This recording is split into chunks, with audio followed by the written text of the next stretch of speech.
Where do we go from here now that all of the stocks are collapsing? So all of the pundits on Wall Street had it all wrong. They kept saying that we would not retrace the June lows in this market sell-off. But in reality, what we've done is we've retraced to the June lows. As you see here, the Dow is sitting 30,106. Now, if we go to the spreadsheet and we look at where the Dow has been and where the Dow is going to, we can get a very definitive answer here. We were 29,994 so far today, 29,994. Okay? And if we look back to the June lows, where were we at our June lows? 29,653, 29,740, 29,653 is our technical June low. Where are we at now? We're 29,994. Okay? Now, so technically, we haven't retraced back to our June low. We haven't got to 29,664 yet. However, where are we going to? We can plot that here in the spreadsheet as well, too. So if we look at this data set, we were 0.83367. 0.83367. If we divide that by 0.82997, let's do the math here. 0.83367.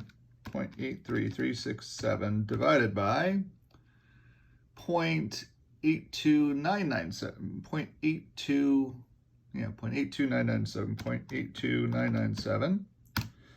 We're looking for a 4.4% drop in the Dow, 4.5% drop in the Dow.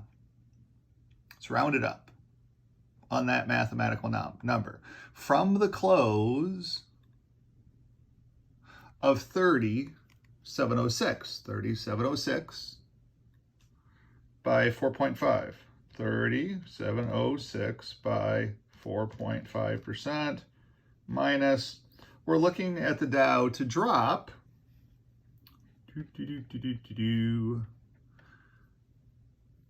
to 29,324. 29,324. This number needs to be adjusted now. 29,324.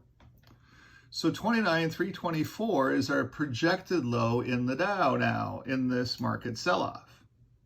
And then what happened as well, too, to be able to get us here? When was the time to go short? So what happened was across the entire channel of the index. So this is all of the indexes in the market. Okay? So what we had happen across the bow was on September 13th. If we trace across here, we see this 0.9686. We're going to cover that blue. We see 0.9787. We're going to cover that blue. We see 0.9721. We're going to color that blue.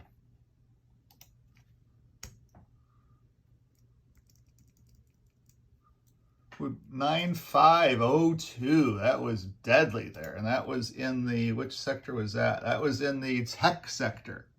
And look at what the tech sector did, dropping from 139 to 126 so far. Huh? Then if we keep scrolling across on the 13th and we keep coloring our blues, 0.9657.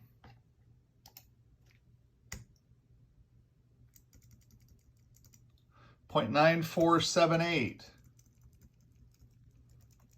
0.9475, 0.9623, 0.9656,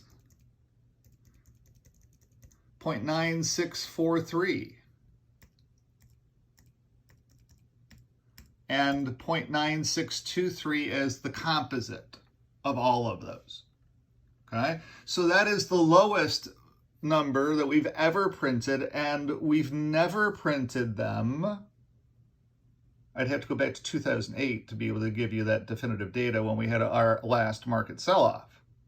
But, or go back earlier into the year to be able to find out if there was any days where all of the indexes all together printed a blue. So what that told us was there was a huge sucking sound of money going out of the market on an up day. And we don't see that data unless we have it in a spreadsheet where we can go across the boards and see, oh, geez, for the first time we've ever printed, since 2008, whatever it is, whatever the data set is, I'd have to go back into the data set. It's here on my computer in my spreadsheet. I could go back and look at the minutia of every number.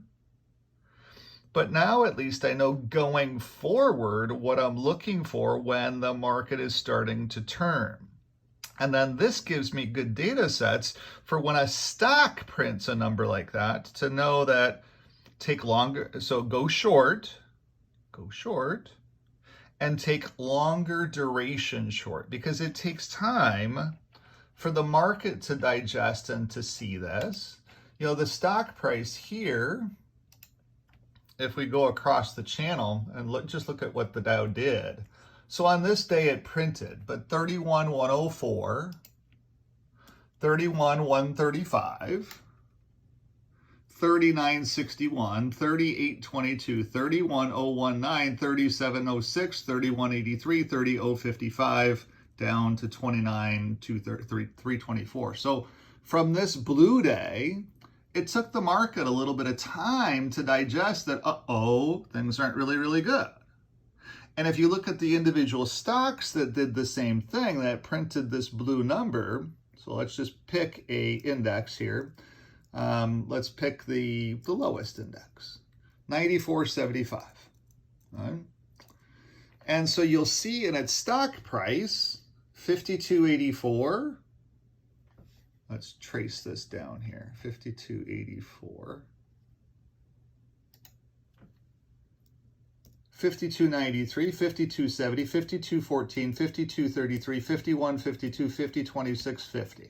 Okay, so it took time for it to be able to recognize and digest this number and the market to catch up with it. Now, because there's other times when they print these numbers too. Okay, and the stock price doesn't necessarily go up or down; it just stays kind of stagnant. Okay, but if you go across this particular date, the 22 of August, did this print blue? No. Did this print blue? No. Did that print blue? No. Did that print blue? No. Was the market adjusting in any way? Maybe, but not really, because it wasn't printing anything. It was just doing its normal thing. So on days when one of the indexes prints blue, it gives the market plenty of time to be able to move money to it, to be able to save the rest of the market. And that's what you see here. The stock price doesn't change because money starts flowing in there. Oh, it's on sale. Let's go ahead and buy the communication sector. Okay, so this red market sell-off didn't sell off. It wasn't until we got into the blue that all of a sudden we started selling, or into the green that we started selling off. That should be green there in the spreadsheet. I haven't colored all of the spreadsheet. Trying to keep up with all this stuff takes a lot of time.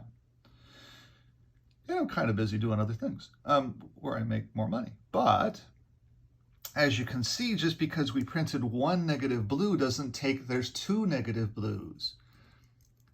But it doesn't take the market down with it. It wasn't until September 13th that every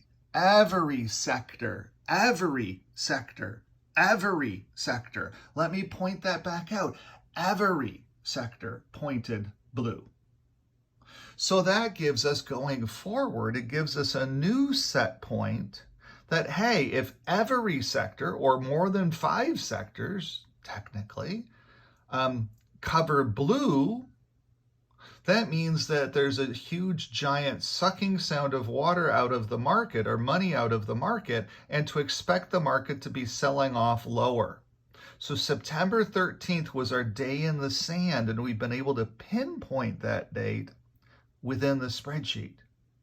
Again, huge valuable data that the spreadsheet points over and over and over again. You just have to be willing to go in there and spend the time with it to be able to see it. And that's why, I've been doing okay in my account. It's down, yes, because I've been on the wrong side of some trades. But I now understand that if all of my sectors print blue, negative, then I know that I can go long duration short because it takes time for the market to see what it's seeing too. So long duration short would mean that I need to go at least 2 weeks out short, because by that time that option will have become in the money. All right? So my shorts that I've had, my short NVIDIA has worked out very well. My short Meta has worked out very well.